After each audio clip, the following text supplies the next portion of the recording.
Vous informer au quotidien, c'est notre devoir. Chercher l'information pour vous, c'est notre passion. Madame, Monsieur, bonjour, bonsoir. Ça dépend de l'heure à laquelle vous nous suivez, des partout dans le monde entier. Bienvenue à votre émission Basango ya Congo, éveil patriotique Mukomo Alelo. Dans la ligne Moroté, accompagné de Trésor Lumbu, futur député de la République démocratique du Congo, élu nationaux, topé provinciaux, ma bise. Donc, moi, en beau cadre, dans le Mukomo Alelo, on a interrogé dans le Mboka la mission. Trésor Lumbu, bonjour et bienvenue à Basango ya Congo. Bonjour Deko Armand, bonjour à Bandeko Nyonso Bazolanda biso na kati ya Basango ya Congo. Merci à tout le monde de partager la émission na biso parce que biso tout ça dans le vrai. Tout à fait. Les autres l'équipe sont intelligence, bien parler les français, bien habillés, mais biso to l'équipe on passe nous sommes dans le vrai. Voilà, merci beaucoup. Tout le bouton du directement la actualité politique ya mboka na biso, makambo koleka na est ya mboka na biso, insécurité mokoma lobby to moni M23 la moki, 3 collines récupérées, village récupéré en plein état de siège à Béchoulé. Au commentaire que nous avons fait faut échec et que ça m'a été na est mboka na biso. Ezali échec te ezali ni logoni to ko lo bande ko arma ezali mission oyo ambongo akenda osala libanda mbokati. Yo mona ki était na Denis Sassou Nguesso. O mona ki était Donatien Chole, o mona ki était Utembi, o mona ki était Eric Senga. Yo monité à Moïse Katumbi pe abimi libanda mboka se prononcer na noté pona makambo ya union sacrée. Or que na komi ko benga na ya longwa na ya kende na bato na ye. Mais azolo baté azozela na ba pese ordre na bato ba créer une sécurité. C'est la France, la Belgique à travers la CENCO. Ne ba diga basa l'insécurité wana. Heureusement Babo Sainte Félix Tshisekedi a préparé bien les militaires. Ba militaires baza très bien préparé wana nazo yebisa bande konanga balandanga basanga Congo. Que nous avons maintenant de bons militaires. Parce que makambo est mine de konanga armand makambo zo kawana insécurité à l'est et bandaki ko sila nango tango ba moni ke zo sila ba avantage ya ba prêtre ya miyibi et bandi ko sila nde ya wana ba bimaki libanda mboka yo ko se poser question te comment est-ce que na momo nani Fridolin Ambongo azalaki ko attaquer président Félix Tshisekedi nde konanga journaliste armand ko lobete Félix Tshisekedi tozana problème n'était c'est notre frère mais nous combattons le président Félix Tshisekedi parce que il n'a pas toutes les attributions données par la constitution en tant que garant de la nation. Maintenant Félix Tshisekedi souci na bango ezalaki Félix Tshisekedi akata coalition FCC Cash. Lelo Félix Tshisekedi akati coalition FCC Cash mon frère Armand peuple congolais. Ambongo aleki na ba télévision pona na ba TV5, ba RFI, ba chaîne au Moïse Katumbi abimisaka mbongo. Po asala nini? Po ba déstabiliser ba programme ya président Félix Tshisekedi. Nde ambongo aleki alobi ete Félix Tshisekedi maintenant tozo banda comprendre akomi okende na dictature. Mais essayez un peu ya la raisonnable. Comment un marionnette, Mouto Ozako attaqué, il n'avait pas toutes les attributions. En un clin d'œil, il devient un dictateur. Alors, mécanisme ni bino bolibo sala maintenant pour être bon la dictature ou s'est installé par Félix Tshisekedi. Né yango mona intimidation, insécurité au balinga ba kelo sana nifa est et ça ba sango na ba katumbi na ba kabila. Sans oublier aussi maluba au mozito le baka l'autre fait nous allons créer l'insécurité. Voilà ce monde. Nous allons faire tout de notre mieux de créer l'insécurité pour que les investisseurs ba occuper sa misala ba jeune garçon, ba jeune frère ya congolais. Wana maloba na bango mais yango yo est-ce que vous avez au place côté Katumbi Azali Azali Banda mboka ke koluka financement Katumbi bini libanda et muto asengeli Katumbi visa ya kubima libanda c'est l'ambassadeur zambien. Est-ce que vous comprenez ça? Mais c'est l'ambassadeur zambien. Il m'a dit lettre Katumbi te. C'est signé par l'ambassadeur zambien. Bon peut c'est visa bima libanda pour que nous sommes manduke aya ko attaquer président Félix Tshisekedi. Et bato basana sene baza ba Fridolin Ambongo. Bato bazana senae ezali ba Utembi ezali ba Donatien Chole ezali ba ta FCC nde bango bazana c'est pour préparer insécurité ban kokisa maloba oyo Adolphe Muzito aloba ete ba créer insécurité. Heureusement pour le peuple congolais, nous avons un bon président. Nous avons un bon président. Félicitations à FRDC, toujours Bendele Kouyaté, tout informé bien que non. FRDC a Bengani ba M23 wana a pu récupérer le village Johannesburg. Ninga bisho tout ba solaire malam peu ba pinga o ba bien formé na Israël. Ba commando ba kende ba récupérer ki ba village Johanna ministre au peuple a kozonga. Mais là ça nga passe lobby ba Twitter ki ba commis ba publier ba Facebook ba ville ba village récupéré était de ces gens foin mais les ce que les armées comment ils récupérer village Johanna bato on est comment que ba rebelle à côté na mboka ba ko ba sous que non ba village récupérer botika motema be to linga mboka ceux qui Congo il est attaqué pour battre au CPLA au CPLA non tu es content on est sorcellerie avec Kindoki il faut pas qu'on CPLA le bongo il faut qu'on dénoncer Nous le toujours et le côté de la famille, ce beaucoup soit entre bien la famille bien. Mais ce munguna côté bien la famille, faut s'engagera contre munguna wana, après parce que comme la famille est bien la famille. Voilà un peu makambo to kolibela. Ndeko Abécholé hier procès Bukanga Lonzo. Il y a ndeko mataponyo meto comme on dit acharné parce que pour le qui non cour constitutionnel et ils ont la possibilité de juger parce qu'avec le ministre beaucoup juger que ministre pendant que la immunité n'est toujours dans la Sénat. Ah ndeko. Est-ce que je m'excuse déjà respecter qu'on pose journaliste question. Vous avez déjà mon accord là. Mais vous avez baleki quand même. Quel est tout na baleki na quel est le voleur national ba c'est Bukanga Lonzo matata pon. Vrai voleur muibi. Là qu'on a ça qu'on benga détourneur mais bandi ko partout na Canada États-Unis ba benga balbi mais Abécholé. Pourquoi ça benga détourner les ko zo sokolaye. Nyata biloko muibi.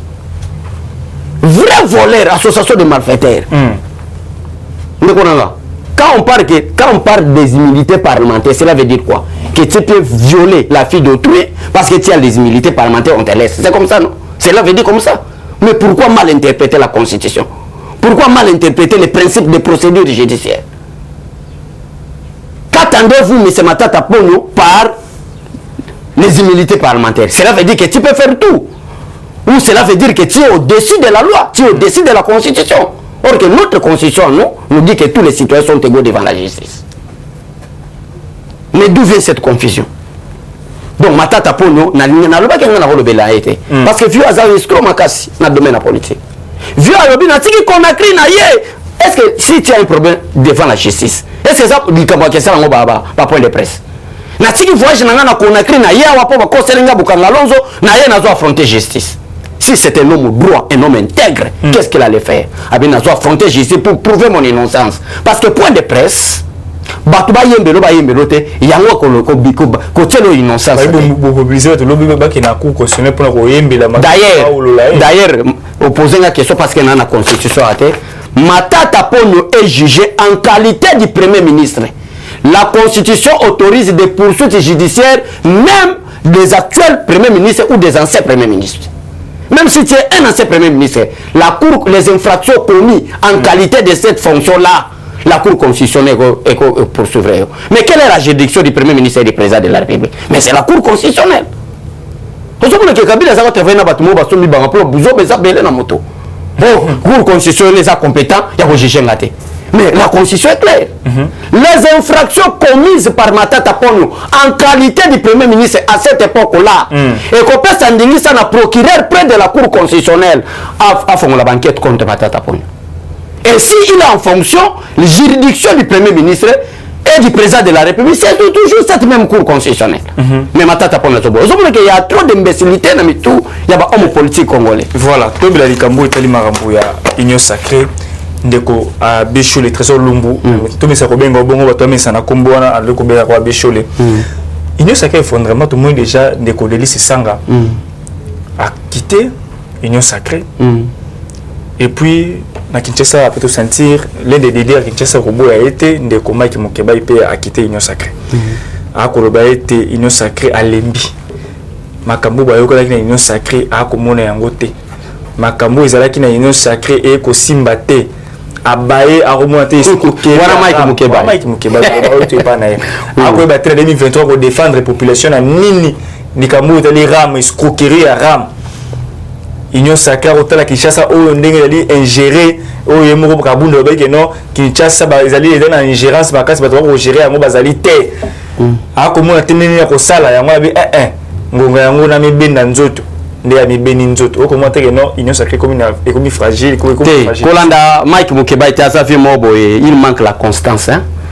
Félix Tshisekedi talent a prouvé est-ce qu'il est là vraiment na habité peut-être Arma na ibsa jabande ko izala ga titre qui n'a répondu Mike Mukeba parce que na mona ki azala le quoi mutumo un moment donné azana problème à raisonnement c'est là nazo se rattraper na prouver pourquoi azana problème à raisonnement Katumbi a ko trahir na Genève Katumbi oyo mutu afuta ka Mike Mukeba parce que chez nous l'IDPS personne ne paye sala musala nayo na bolingo lingamboka wana message Tshisekedi atigela bisondeko ce n'est pas mon secrétaire général Kaboya qui me paye ou mon président Jean-Marc Kabund ou mon excellence Fachi Beto me paye non oh nous c'est aux joies peut-être aux circonstanciels et yezo mo eloko boy mais toujours défendre d'abord pour l'intérêt de la nation. Et ce n'est pas parce que Félix Tshisekedi a pouvoir te défendre. On était des combattants. Et pour votre information, Bato Bolanda Bisso, je suis jusqu'à présent le président parlement de Boudizemre. Donc, mieux vaut que tu aies un président parlement de Boudizemre à Béchole. Mais na recadé na Mike Mukebai, je suis invité sur le petit titre, Bisso Béchole répond, Mike Mukebai, n'a pas insulte ou ba propos insultable ba programme chef de l'État. Mike Mukeba to uchi Genève a travaillé abandi côté ka président Félix Tshisekedi akangami na ba Martin Fayulu na ba Moïse Katumbi partout Félix Tshisekedi, ça c'est toujours Mike Mukeba. Félix Tshisekedi azo kokate, c'est mon frère na lingaka ye, mais mon problème est que wana Mike Mukeba est toujours mon problème est que Félix Tshisekedi a kata coalition FCC cash asala ku nzembo fati kata ni coalition kata coalition oko kokate Kabila zo diriger eza ba propos Mike Mukeba na comprendre batango ba kopesa même civisme na peuple congolais mais boyeni lokola avant ko bimana ba tefe ba mela ba jam. Je ne comprends plus rien, mon frère. Félix Tshisekedi a comprendre. Or, Mike Mukeba a bossé naki que Zalaki faiblesse c'était qu'on ait une coalition na bata FCC. Mais c'est un droit constitutionnel. Le gouvernement sort au sein de la majorité parlementaire. Ça c'est l'article 78. Mais Mike Mukeba a dit que Félix Tshisekedi est dirigé par Kabila. Né en bazar ben marionnette. Fatia Bouki coalition FCC cash. Mike Mukeba aïe na bémission. Abi biboto Félix Tshisekedi beti Kabila même biso to ndimaka été. C'est toujours Mike Mukeba. Pour constitutionnel quoi. Wala nenga za koloka. Ni kuna nanga mabunda. Ba propos Mike Mukeba. Biboto Félix Tshisekedi beti Kabila. Nous tout le monde dit non, il faut respecter Félix Tshisekedi. Mais n'a comprendre plus rien. Les hommes à la mort, Félix Tshisekedi nous sacré ce qu'il m'a dit. Mais comment est-ce que aux autres on a contraire? Est-ce que nous avons acheté Mike Mukeba? Bah ça vraiment bah bon qui vous a pas député. Est-ce que mon lobby n'a pas le babo?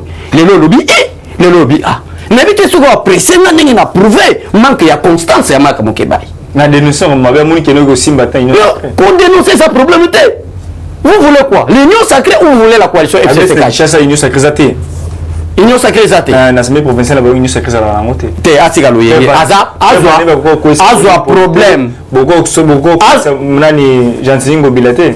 Azwa problème. Problème n'a privé na Gentili Ngobila. Et tali union sacrée. Gentili Ngobila aussi est dans l'union sacrée. On va gérer ma vie. Mais est-ce que gérer ma vie? Est-ce que c'est un problème chef de l'État? Qui a fait Gentili Ngobila gouverneur? Ça c'est manque d'intelligence. Excusez-moi pour le terme. Les gouverneurs sont les fruits à Mike Mukeba en tant que députés provinciaux. Et le président de la République a acte par ordonnance pour que le gouverneur entre en fonction. Mais l'élection, qui choisit le gouverneur? Ce n'est pas le président de la République. Mike Mukeba a voté à Gentili Ngobila comme gouverneur. Mais il est député provincial. Il y a pas encore la motion de défiance contre le gouverneur. Constitution mais majoritaire des athées. Alors quel est le rôle du président de la République là? S'il n'a pas la majorité, qu'il supporte la démocratie? Non, Atigane Bavantier. Abandana Likamuni, au juste lit les années. Ramezes Koukérite, et ça de bus peut-être comme un niveau qu'on comprend ma gamme sous-sauté. Peut-être Batoubaza mal payé. Oui, nous sommes mal payés. Un pays pauvre, aux crédits il y a $2, Bakacho 0,50. Oui, peuple, il faut être derrière le peuple. Parce que l'État a en charge de pour te foutre en haut. Mais tu as ça, tu as foutre. Les gens ont fait ça, mais il faut y avoir tout outil wapi to comme token wapi. Il faut y avoir pour ça la déclaration. Délice sans pas longo na union sacrée. Te délice sans la zaraga bongo. Abanda qui campagne na Fati, alongo la moka na Fati. Abimi député azongi la moka. Après azongi union sacrée, après union sacrée. Hollandais te comment après 2 jours azongi sos. Yango zo na Fati ko nommé bata bongote. Parce que azana un homme inconstant. Hollandais dit ça à la cité. Ate aza cité, mutu mo lo yenge to. Hollandais te ta papa. Comment on n'a pas battu de qu'on a excusé na tête. Nous a journaliste à Maëlle. Ba délice ça la ba Mike Mukeba ça ba komba otanga wate. Ba baza cité, ba bazo tambola lekeleke. Siko kitanga comme na ba pwani. To buki gabila ko pesili. Ya wazo mona katunga ke ko financer me bat basala banzemo. Ni to salité. Te toya na te ma rappelé. Toya na nzembo la suka parce que la cadre di fait trouver dans suka na cadre il y a musique. Alors ngabla lo bango te ba bango benga Mabichilombo Airways. Fative avion. Chumbo Airways akenda wazonga Monsieur Alobi 173 voyages, Monsieur Alobi 115 voyages, de ko Tibet. Et c'est un article là publié, oui. Jean Tibet, na publié l'article là. L'article là publié là, moi bi. Félix Tshisekedi a 115 voyages. Monsieur au départ là qui 173, c'est calculé, c'est l'analyse.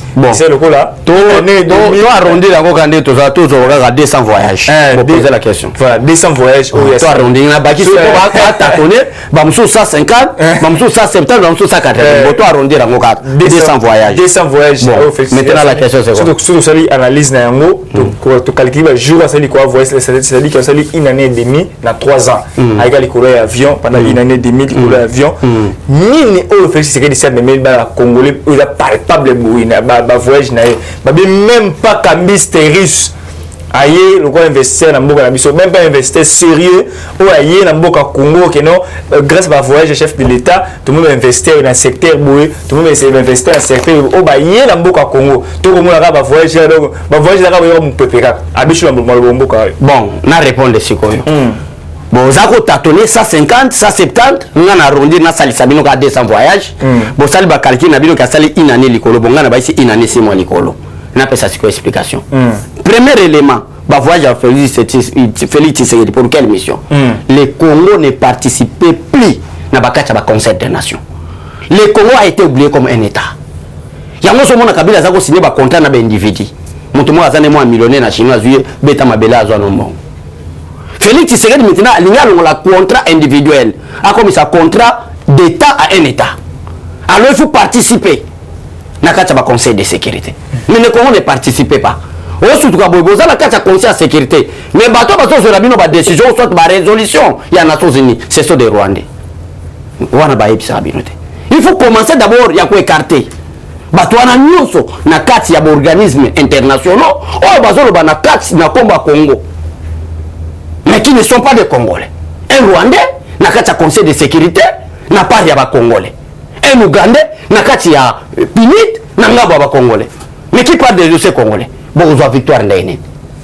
Il faut d'abord commencer pour le Batouana, n'a qu'à un conseil de sécurité. D'ailleurs, nous avons les leçons comme en Rwanda, comme un problème sérieux, comme le tourisme. Parce que ma camo va aller passer à Congo et ça peut pas reconstruire Mbokanabango. Ça, c'est premièrement. Deuxièmement, nazo pesa ka exemple na ndeko arma ozana $1000 na lobi na ngebelete $1000 na pochao ba ipso na station ezali boso na biso bato baso bundo oleka na nzela wa oleka te parce que ba ipso bakulu na bazawana. C'est ça qui représente notre pays, insécurité à l'insécurité. Les investisseurs ne sont pas protégés, taxe likola taxe mutakoya sala musara awa esenyeli commissionnaire alia ndenge ba kamera ba linga ba mema ngoti na régime afati ba retour commission. Donc, Armaïe, il faut que usine engagé à 10 000 personnes. Parce que moi, je suis le ministre de l'économie, parce que je suis le ministre des Finances, parce que je suis le ministre de l'Intérieur, parce que je suis le ministre des Affaires étrangères. Alors, sur 100%, il y a capital, là, il faut que tu aies 20%. C'est ce qui s'est passé. Ça fait 60 ans. Et les investisseurs ne sont pas protégés. To komi na mboka o to komi na ba port illégaux, ba aéroport illégaux. C'est-à-dire aux qui na walika les aéroports moko na kacha Congo, mais eux ils ont répertorié dans liste ba aéroport congolais. To ça ba port illégaux do investisseur a outi France ayewa. A côté na port illégaux abimisi babilo konaï. Douane combien de ba cause baza faute à douane. Il faut d'abord commencer à réparer ça. Alors avant de réparer ça, il faut qu'on kende. Signer un contrat avec l'investisseur. Tout le monde Adolphe Mouzi, tout le temps, on va que tout ça sont possible. Pour être investisseur, allez, on préparer. Mais il y a des investisseurs, il y a des changements, mon frère.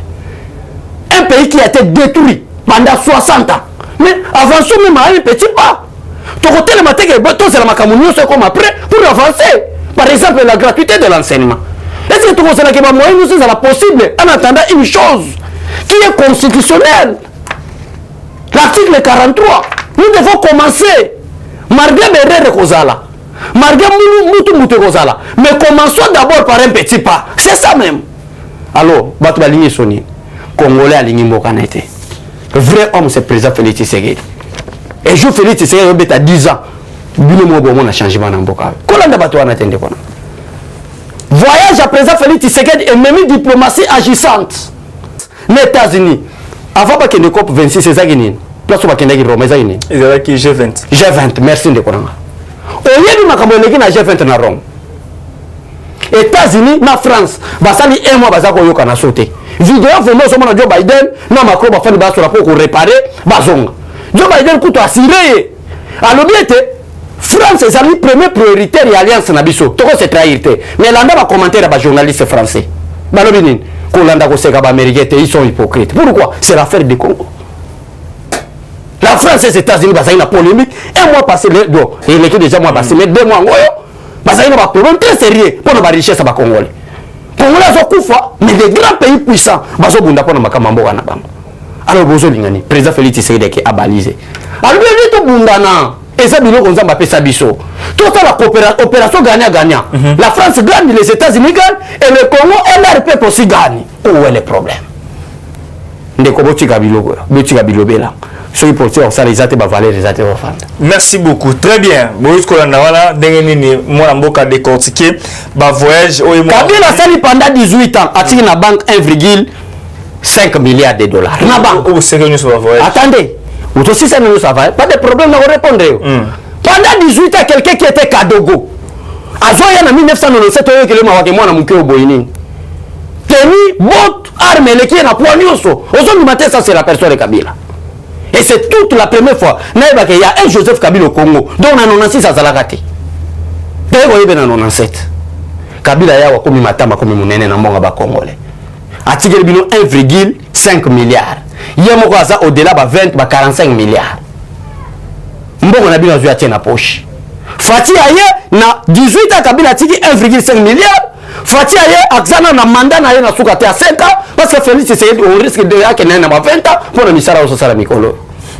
Maintenant oui je vous dis la vérité mais le peuple est souverain pourquoi c'est qui l'article 5 de dictature l'article 5 de la constitution nous n'allons pas violer la constitution l'article 5 de la constitution c'est normal c'est que en 2028 mandat Félix non nous c'est normal mais si le peuple aujourd'hui décide conformément à l'article 5 de la constitution que la souveraineté de l'état appartient au peuple azu musala bilange comme qui toko ba entreprise yé ba balabala yé mu okomi okende ozo ya musala boy moi ka ketino malibeza peuple abimi na balabala bi fati mumela or la constitution stipule que la souveraineté de l'État appartient.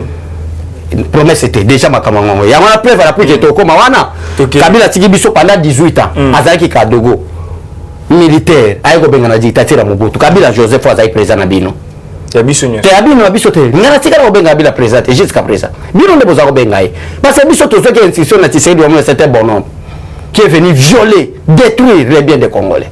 Na tika ko reconnaître présenté. Bino nde ba congolais et loko bino boyemba ke ni to salité yangwana o bino bo salata yangwana ko reconnaître Kabila comme chef d'État mais le problème c'est quoi Félix Tshisekedi a na 4 o bino banque minute comme na 5 milliards 500 millions mais il y a réserve si le peuple d'intérêt vraiment raté mais sur aujourd'hui 5 milliards 500 millions divisé par plus de 80 millions d'habitants c'est toujours insignifiant mais quand même un petit pas au biso to sali c'est toujours insignifiant.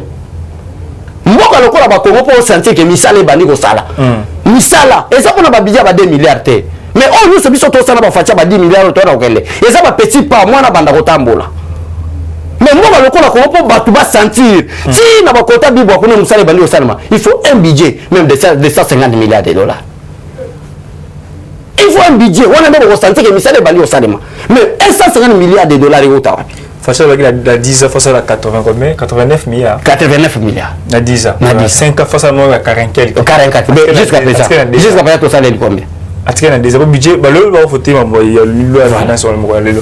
Tu tout ce qui est sous canne ni mais. Donc la seule fois que vous avez 40 quelques milliards pour la 10 ans, ce qui a joué pour voir au cas où à juillet na 2000. Au cas où tu na 2023 mon cas. Non, rien n'est pas arrivé. De faire Kabila, soit qui était fâché soit qui pouvoir. Faire Kabila les aïe parce que nous étions forts. Oui, la Zambie. Président Sénégal mandat mort. Na wala Zambie ça c'est la République démocratique du Congo, l'homme le plus populaire de l'Afrique. Les chouchous des pays plus puissants du monde, Fachi Beton. Oh Joe Biden a zoté la zo c'est mon frère na linga comme président congolais. Voilà.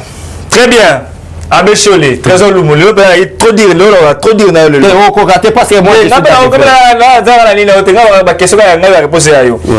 Abbé Cholé, qui mobotisme besoin que ça n'amboka na bisto éviter to vendre boue chef de mon lobby on dit 200 voyages donc 109 voyages au asalaki bukena ko yamba été 200e voyage nae bo mobiliser la recette mboka ba mbongo bimi bo mobiliser ba combattants ba partisans bo ya ba chef de l'état na aéroport international Njili bo sangisi ba député ba sénateur ils pour la nini pour quel fait écoute on dit ça ba boye lobi que non mon amour a boye qui na mais bilo insista qui non nini motivé avec nini motivation c'est quel est le problème à Mbongo ou Tembi Donatien Choli Eric Senga mais n'a pas répondre on ne peut pas question ba réponse en nat ba bima qui ba kende koteka est ya République démocratique du Congo mais n'a pas besoin ba information te tiki mbelelelo bozo lela ke Congo eke yango zo mona tango Mbongo akomika awa mara moko incursion à Bukavu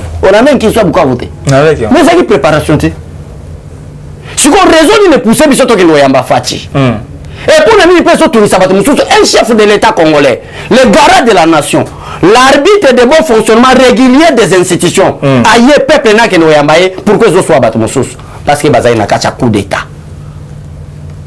Bazaï n'a préparé coup d'État. Par les moyens de l'insécurité, dans la partie Est et la République démocratique du Congo, ou par un moyen de ne plus organiser les élections en 2023, nous avons cause en Abango, Bazaï n'a déni Kadima. Alors qu'est-ce que nous allons faire? Tobi Malibanda, toi qui nous préparer coup d'État. Coup d'État, on va préparer Néné. Mandouki. Parce que nous avons un bon lobby, peuple congolais, qu'il y a une nouvelle dictature qui est tentée de s'installer au Congo. Mais moi je me pose la question, marionnette, placebo panthère, comment est-ce qu'un clin d'œil peut venir dictateur? Mais par quel mécanisme ça pour la dictature? Pour un dictateur a eu démocratie, un dictateur a eu marché, nous avons l'expérience de Mobutu Joseph Kabila et consort. Mais comment, par quel mécanisme ça la dictature? Ne ba mbongo na ba shole ba bima ba ke préparer coup. Bateka Congo, bakamba Congo na bapaya. Fati era ke alobi Congo mon pays n'est pas à vendre. Na koteka mboka na ngaite. Na kotika mboka na ngaite. Mboka na ngai ko kende liboso ke pamboma nde efeti azui récit wana ayeko kitana mboka esenga kika pepe to ya ba réseau plaqué to ya mai mais bango zo sala bango passe pour nani bo mobiliser batu to mobiliser batu te bo le transport bo plaisir transport la Kinshasa batu na to loueta personnellement là na loi qui des transport Jacqueline Lungu na niveau à Londres na Prudence Mbombo na niveau à Paris batimbe la kingalar Barbe que soit mongo louer transco maman et puis tellement il était là la loi qui transco parce que naza l'idée plus que Martin Fayulu peuple nga ba otambola makolote na ketika bango mais bango lelo ba comme que diaboliser Nicolas Kazadi que Nicolas Kazadi a mis mongo après ça va député autant après ça va sénateur autant après ça membre gouvernement autant après ça cabinet chef de l'état autant quel Nicolas un homme sérieux et intègre Nicolas Kazadi un homme très sérieux dans la finance n'engeke qui est différent ya basele ya la vous savez le côté to pese le côté batu bakenda ina volonté na bango mais Moïse Katumbi benga un milliardaire mais ya era yake batu bakenda ite pour nani pour pesa mo oti escroquerie ba miyibi mo boy batu ya ko sala commerce ba makayabu na kashogwe tout le monde est aéroport ba comment faire ba politicien na Congo aéroport salon d'honneur et ba quitter pour là donc moi écoute tu ba photo publier une vidéo alors vous voulez quoi to tiara muté ba quitter pour là au juste qu'est-ce que vous voulez bah qui c'est pour là to changer d'abord les questions m'avait opposé bah qui ça VIP na mon président guinéen à l'époque à Yao pour faire ça au pouvoir na président ya ou tout Kenya ou Kenyatta président ya Kenya bah Yao azoka moi salle d'honneur na biso abi fa toko tena pouvoir lumière qui to ko na aéroport marqué comme le col Afrique du Sud azoka moi comme on a parlé de la nation salon d'honneur te no bela salle VIP au aéroport voilà on va dicter ça qui une vidéo on va photo on va montrer une photo de la kit donc er Kabila zaki bébé ka fatia komi aboti ka lokuta ko papa to bon samboka mboka zo bon voilà to ko vona suka mission mo ko malelo to ça awa nzembo ya MPR musique de la révolution la musique de la révolution totalité to sambeli to kati ba lien famille ba sambeli na kati to tangi kila sambeli batangi kila ya corruption to luki misala c'est question te ndeko langa c'est ça question d'abord et raison mon mutazo manzembo à révolution a MPR si aujourd'hui le Congo a génie à cause de l'MPR c'est d'abord l'escroquerie politique, manipulation politique. Dès que on a déjà Tchalamon a fandi albi na lali na lamu na moni luambo, c'est-à-dire maman Tchalamon a un esprit de mort. Parce que muto aza kumowei, akoya kuswanda muto aza vivate. Il doit se repentir. Abimana mobile anani to asala nini mabe, po mowei abimela. Au nom de Jésus moba mowei akobimela ngate. Dès que on a une chanson révolutionnaire, on sait déjà comment il y a un père, c'est déjà la manipulation politique. Le Congo, et je répète, j'insiste, le Congo est à genoux à cause de l'impérial. Tu peux poser la question. Voilà.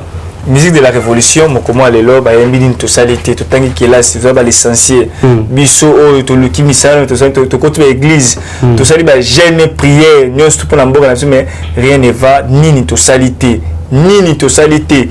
Tout le monde qui est Mobutu Akei, Kabila Ye, changement au côté Kabila Akei, oye, mais Mbutu ni totalité. Bon, yo comme makamba salité, bano eloko ba salité, ba sameli nzambe mena ko mela badiamba. Sans esprit patriotique, yo zo kende po balo bato sameli, asambela wa. Muto asambela tika ba loksa na muto bongo, Dieu interdit à un homme de tresser ses cheveux. Ba sameli mena kati aventure, ya ko sale kobo ko mela diamba. Batangi, mais batangi na kati aventure, ya ko landa ba professeur na sima. Corruption. Ozola nande kona. Est-ce que les hommes moment opportun, ya ko chanson ne bima moment. Oh, le Congo qui était vendu par un sujet rwandais. Tu ne connais pas. Est-ce que toi tu ne connais pas? Mais pourquoi? Na o bango de basalité yango anande courir za tête. Batiki Mobutu a régné pendant 18 ans. Mobutu a régné pendant 32 ans. Tu sais que d'ailleurs Mobutu qui est un dictateur, nous voulons la démocratie. Ba jeune garçon ba termina ba tata na bango. Ba bi nous voulons de Mobutu impérial, ba bandi oyembelai. C'est l'air malade. Batiki un bonhomme, un sujet rwandais, un étranger, confirmé par le Parlement européen. Il y a un député européen. Quand Bolbi Bisso a imposé qu'il Kabila na tête à payer comme président de la République parce qu'il était moins intelligent ou manipulé. Yo, on a lu la vidéo à nous monater. Mais est-ce que ce bonhomme ne peut pas diriger les Congolais? Bano bazan banda on a bango bazo sala ki kokende bakapela, kokende ba oshwe, baki muta, baki nkole ko sala makama mabe. Voilà biso na Parlement de buto ba Fatime béton. Aujourd'hui le Congo a changé. Qu'est-ce que nous avons fait? Vous n'avez pas fait. Nous avons réussi à chasser l'esclavagisme dans le peuple congolais. Parce que Mobutu a dit Kabila a dit bino esclave. Comment c'est possible un sujet rwandais? Les représentants des étudiants rwandais dans Lubumbashi attendent na mbongo ya au commissariat des Nations Unies pour les réfugiés. Tu connais la personne que je parle? Azarès Rubero. Les représentants de Rwandais au Congo dans Lubumbashi.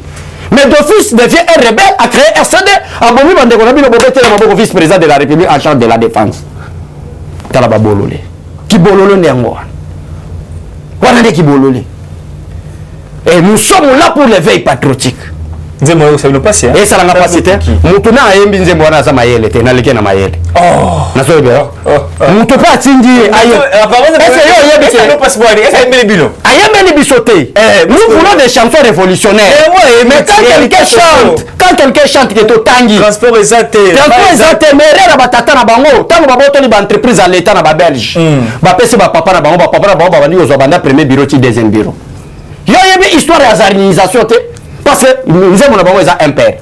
Histoire de la zaïnisation, les années 74 et 75.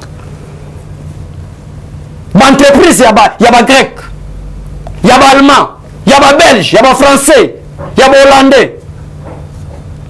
Il y a un père. Salongwa, qui ndumba ko popola pamba pamba. Monga kesa lete zo kenera na makambwana. Ndelo ba tata bango batigeli bango tangwa. Et nous sommes là pour l'éveil patriotique. Moi, je suis l'homme de mission non conventionnel. Katumbi na mayele tete la place ko pesa mo na bana wana. Ese yebi ke ngana leki Katumbi na mayele. Yo utaki Katumbi pesa bana mbongo ndeni. Mais ezo mona na clair. Wana butiko ko. Ndeko nanga. Nazo yebi so nazo manipuler. Ba produit par Katumbi. Produit par Katumbi, Jeannette Kabila est là, Joël Kabila est là, Kabila est là. Qu'est-ce qui prouve que non, autant ba Joël, ba Kabila, ba Mbou, ba Muzitu, Maurice Katumbi, ba financer un père. Dès que yo moni muta sali nani chanson révolutionnaire. Abi Kabila longa tobe so la longa to est-ce muto na bunda. Est-ce que muto moi mobile so tellement missionnaire ma Gaza sous les effets. Est-ce qu'il y a bunda vraiment? Ande ko na pourquoi bolingo bimisa batu ba mission non conventionnel na tongo boy. Hein? Katumbi mutazo sala bakambo wana ngana yebi Katumbi bien. Katumbi azosala makambo wana so monte baza bloc Abechole bref à l'appui Katumbi alobi Kabila za mabe lelo baza na coalition na Kabila lelo baza na coalition na Fayulu lelo baza na coalition na Afrique de l'Ambon na Église catholique bakabwana pourquoi c'est une association des aventuriers politiques j'insiste une association des aventuriers politiques bato baza en faillite na commerce bali ba ko yiba mbongo na politique pour ba rétablir ba entreprise na bango et nous sommes éveillés. Et vous êtes éveillés. Nous sommes éveillés. Mais à l'époque, nous rappelons que Toloba te Biloka boy to voter les sous. Nzembo wana ya récupérer Nzembo wana. To récupérer qui est ça qui bongo. Mais toi est-ce que je vais continuer? Mais je vais changer mais quand il y a la démocratie, vous avez la liberté d'expression. Et ça moko ya ba mission ya IDP Sabundeli pour Kabila Longwa. Yuna sera Kabila ko yamba communicateur ya Kabila Boto nai. Moi je suis communicateur de Fati. La façon que tu me poses la question, on va la police aux yeux aussi j'étais à l'époque de Kabila. mais yo liwo wanga nango ezaki bongo. Na Kabila la liberté d'expression ezalaki. Martin Fayulu so la marche lelo sans gaz, sans arrestation. Est-ce que yo ne pas Kabila ko bimata marche? Na la somme ko na ngomona ba film biso totana ba bota ba policier. Pour la dictature. Hein de konanga. Mais il y a un changement. La Bible déclare la justice élève une nation. La Bible déclare, mon frère Armand, la justice élève une nation. Ce n'est pas manger qui élève la nation, mais c'est la justice. Aujourd'hui, et ça n'a pas directeur de cabinet na bolo. Dans le monde, il y a déjà directeur de cabinet, chef de l'État qui est à bolo. Mais il est sérieux, hein? Directeur du cabinet. Qui? Caméré. Oui. Un homme sérieux, un homme sincère. Mouyi, Biazana bolo pour Mouyi. Non, le bon, on était Félix Belobang. Félix Alba est un homme sérieux. Oui. Mais tu ne connais pas que Félix c'est un homme d'État. Il a des paroles diplomatiques. Et là, que je ne peux pas fouiner les passés. Les lois sont fouiner les passés. On appelle ça des paroles diplomatiques pour flatter. Félix Tshisekedi a un pouvoir autre. L'intelligence autre bien dans les corbeaux et les renards. Comment flatter? Bonjour monsieur le corbeau. Talanega Kosa Kabila peuple congolais. Bonjour monsieur Kabila, que vous êtes joli avec des barbes. Je ne fouinerai pas les passés. Kingakati sera pour toi. La loi protégeant les anciens présidents de la République, je vais l'appliquer. Tu auras ton salaire. Mais les lots, Fatia Beti Bombou, coalition et Koufi, maman a fait la carte bancaire. On va avoir 50 000 $ par mois. Hollande. Fatia béton. Donc on est dans le pouvoir. Fatia on est dans le pouvoir. Le bilan du président Félix Tshisekedi est largement positif. Voilà premièrement. Deuxièmement, Félix Tshisekedi n'a pas un mandat, mais il a une mission. Courant na mai bobongisa. Courant na mai to bongo. Est-ce que yo yebi kenga na zama na kauka? Chaque jour il pas na biso courant za la. Babane déjà obongisa na ba commune. Commune akala munga awa to démarrer groupe te courant ngoyuti. Moto tira biso caméra mona courant. Petit à petit. Bisiko courant za ngo. Na mona kauka ti le no fana na kauka. Courant qui n'a pas signé coach tout. Si vous faites ça OK limité. Ceux qui belges ont limité résidentiel parce que les autres qui détiennent c'est presque quand la 10e côté. C'est quoi 10e t'es type de l'équipe à 7e président République. Donc nous c'est bongi qu'on a pas belge chose bazo le ba Fati aux bongi pour na zambo. Donc qui détiennent avec sur le bas ma tête apôtre l'échangeur le plus luxueux l'échangeur le plus luxueux apôtre depuis ma tête à ce père na mingi. Merci apôtre. Na kutana kine moko mal avant-hier moi je me suis mon à Bécholé. Oui. Mon apôtre merci, il faut beaucoup prier pour les pays parce que va passer dans la base de apôtre Jonas. Voilà, la question beauté depuis. Mais respect, c'est un serviteur de Dieu. Au moins déjà son moni mutu babengi apôtre Jonas, c'est un sérieux. Mais ça na bat muso tenka kombo donation chez les abbés. Namao. Fridolé Ambongo. Bokecho c'est bien la combo, c'est bien nzembo wana kasa c'est Bokecho. Un père bakoyo beta. Mais yo éviter Bokecho ça illettré. Les anciens moka ba illettré ba lobaka ba sepela. C'est bon éviter Bokecho tangate. Les anciens moka ba illettré ba sepela. OK, peut-être. Ngana ke poto te yo ka soza en Angleterre. Si tout va bien peut-être année prochaine biso to ke les États-Unis ala nanga kuna. Et tu qui a mis ça Hollandais te ise aza illettré. Ba mboka to komna suka miso moko moi lelo na zaki na sengo mingi ya kwemela bino. Trésor Lumbudi à Bécholé na indi sur la mboka.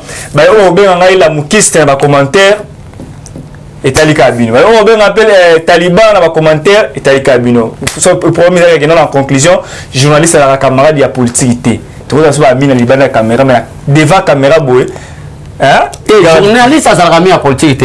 Mais journaliste doit être à côté de la vérité. Tu dois rester lié à la vérité. À côté ma préoccupation à peuple. Mais on va reposer à mitouna la préoccupation à peuple. Donc on a ngamba peuple. So mon journaliste qui na ngamba katumbi. Aza journaliste là comme communicateur. Na bi chose pas ngamba katumbi té. Non, et bon Peter Chani. Pero Luara. Mais bah tu fais pas le Moïse. Bon voilà, ça va engager carré. Donc nous voilà ce que mission nous comment le l'offre quand au soko terre à moi ça peut si nous botter na bin to comment commencer quoi. Ce qui sont dans la zone équipe technique qui rend si na machine je suis la caméra double prend ça.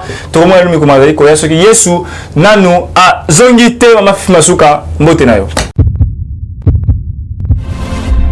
Eshima, votre magazine qui bat au rythme de l'actualité. Retrouvez la nouvelle édition. Exclusivité, Sakombi Molendo, le pionnier de la bancarisation.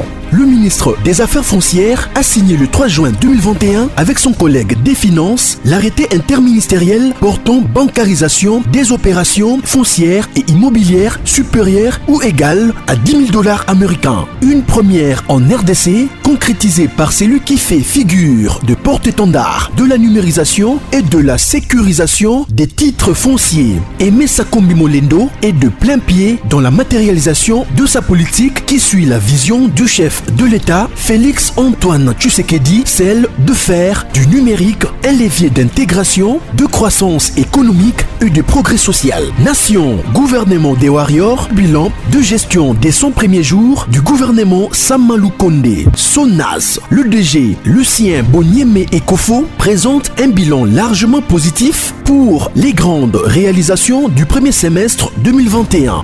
À lire également l'interview de Seth Kikouni portée sur les questions d'actualité. À la découverte de Tissia Mukuna, la DG de la marque La Quinoise, café planté et transformé à Kinshasa. Interview exclusive de Richard Ilunga, DG de l'ONIP, qui confirme l'identification de la population congolaise avant les élections 2023. Un an de patrouille financière, les audits de l'IGF mettent à l'écart les mandataires impliqués dans la mauvaise gestion des deniers publics grâce à Jules Alinguete, inspecteur général des finances, chef de service. Une analyse sur les coups d'État en Afrique et leurs conséquences. Retrouvez l'intégralité du magazine Eshima dans les kiosques. Eshima Magazine, un nouveau standard d'information.